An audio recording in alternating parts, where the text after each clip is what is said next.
Will there be no more sleep season? I think so, guys, because we're going to be looking into this in today's video. We're receiving some crazy messages from people who are most likely in the know, and they're essentially giving out some exclusive knowledge for free. XRP will increase if Bitcoin does. It might happen once more. CZ is the source of the first tweet. The nation will profit greatly from cryptocurrency. Alright, this seems to be a quote from Donald Trump. In this video, fellas, and to establish America as the global capital of cryptocurrency under your direction, which is definitely increasing. They are infected with the same thing as you. Do you think they're exciting? They may not be, but we will generate a significant amount of revenue for the nation. Here it is. We will generate a significant amount of revenue for the nation, even if it may not be expected. There we have it. Correct. The countrymen will profit greatly from cryptocurrency. Doesn't that imply that cryptocurrency prices will need to soar? Correct.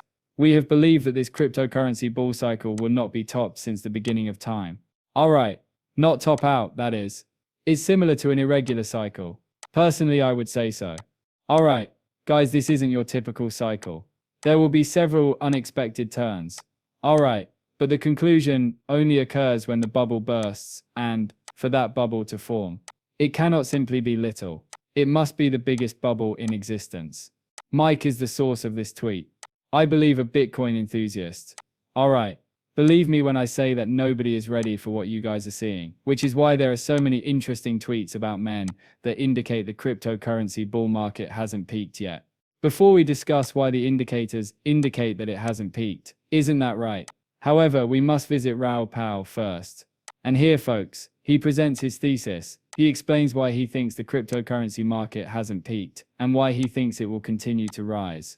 I believe it is necessary to clarify that just because I see an extended cycle, it does not imply that my interpretation is accurate. Alright, so he anticipates a lengthier cycle than in the past. Correct. It will be postponed or, more accurately, prolonged. Why? He then displays this chart, which is a stock market, in my opinion. And no, there isn't a tech stock bubble. We deviate from the trend by less than one standard deviation. When a bubble bursts out of the 10-year log regression channel in the late 1990s, you can see what it looks like. Several SDs from the trend show nothing. Proceed.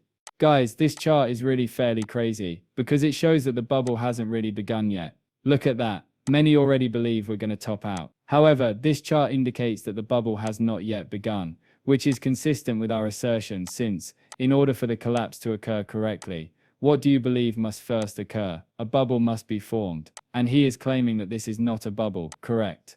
It did the same thing before, so it's not even a bubble. This channel was increasing at the time, and then it simply blasted skyward at one point.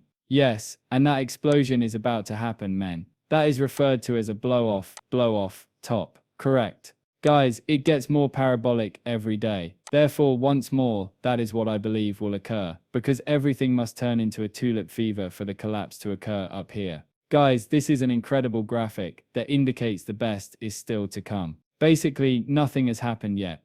Then as it relates to this tweet from Virtual Bacon, it might make sense. Rate cut number 1 is October 28th, plus the potential QT conclusion. Rate cut number 2 is December 10th. Moreover, QT has probably terminated. End of year, either another one, minus 2 quarters of funds, or a 4-year cycle that ends much higher from here. This is the moment to be bullish in any situation. Lock in and shake off the 10 out of 10 sadness as soon as possible. In addition to the rate cuts that are currently occurring every other month, the Federal Reserve is also essentially going to flood the markets with liquidity. Correct. And this is the moon people's recipe. What we've been waiting for, which in fact aligns with what we're saying once more. Why? We only have to take a look at this one chart, correct? The UCT dominant chart is the name of it. In other words, on the 5-day, as soon as we fall below this 5-day moving average, correct? The moon has emerged. Until we seize all of this liquidity, the cycle won't top out. Do you guys see this? Correct. There is a great deal of liquidity here, but guess what? What would happen if we were to aim for that liquidity properly all the way down there?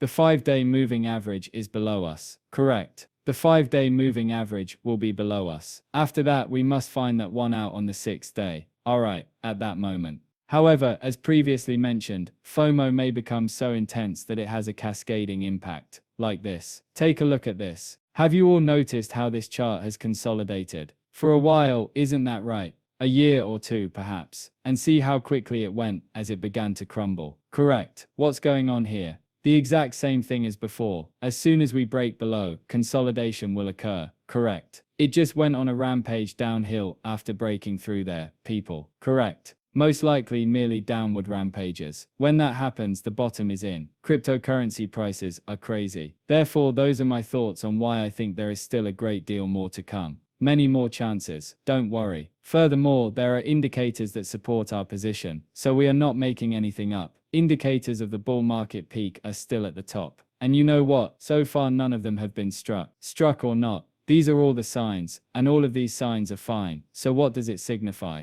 This pi cycle top indicator is worth looking at. The price of a Bitcoin is all the way up at $200,000. Correct. Check this one out. 392K in Bitcoin. Do you guys notice that? Are there any more? We'll see. Guys, 155K for Bitcoin. What else? The terminal price of Bitcoin, 187K. Yes, 135K, but none of those people had 175K to 230K. Additionally, all of these fall within the maximum limit of roughly 100,000, just north of the 100,000 minimum. Do we know what's happening here now? Correct. It's coming. Here's Tom Lee, who makes a very similar suggestion. By the way, he has a significant amount of Ethereum. Take a look at his words right here. Alright, crypto will continue to rise till the end of the year. Additionally, JP Morgan's statement that they are amenable to the use of cryptocurrency as collateral is quite beneficial. A cryptocurrency rise is expected to occur by the end of the year. Alright. Furthermore, it will essentially benefit JP Morgan, correct, due to the services that are being released, using your cryptocurrency as security for a loan. Thus, this is incredible. The S&P is around 6,800, with 10 weeks to go before the year ends. In my opinion, it is still a base case for individuals to claim that the S&P should increase by an additional 4% in a normal year. By the end of the year, that would put us over 7,000, and that, in my opinion, is the bare minimum. However, because the Fed is cutting and they begin in September, they have been on hold all year, something that has only happened twice in the past 50 years, in 2024 and 1998. Given the skepticism that has afflicted this market throughout the year, I genuinely believe that the S&P might do much better than 4%, perhaps even 10% by the end of the year. Whoa, alright, so where does cryptocurrency fit in? Thus, I assume he believes that the stock market will move in the right direction. And since liquidity is linked to everything, cryptocurrencies will follow if stocks take off. All of it is risky for assets. Fit in particularly when comparing the movements of such currencies to the current state of tariffs, international trade issues, etc. Yes, the growing trade and tariff tensions between the US and China were a contributing factor in the October 10th deleveraging event that took place in the cryptocurrency space. Yes, that was the largest cryptocurrency liquidation event in 5 years. 2 weeks later, the cryptocurrency market is still suffering from those rippling effects. However, I believe we're nearly done with it. The liquidation event that recently occurred has been discussed by him and the other guys. Whatever caused it, Ralph Powell thinks it's all said and done. It was a flash crash on Friday. Flash collapses typically return to their previous price and range in V-shapes, and soon after they typically reach new highs. In this instance, we also completely erased all of the leverage that had built up, which he claims increases as we progress. Well, in a way, the occurrence was a blessing in disguise, but they had to essentially sacrifice everyone for it to happen. You realize that the statement "at least guys" was a staged event, and because they pulled everyone out, literally half of the trading populace. By the way, I wouldn't be surprised if they did pump it from 2 new all-time highs. After that, they reach new unattainable heights, don't they?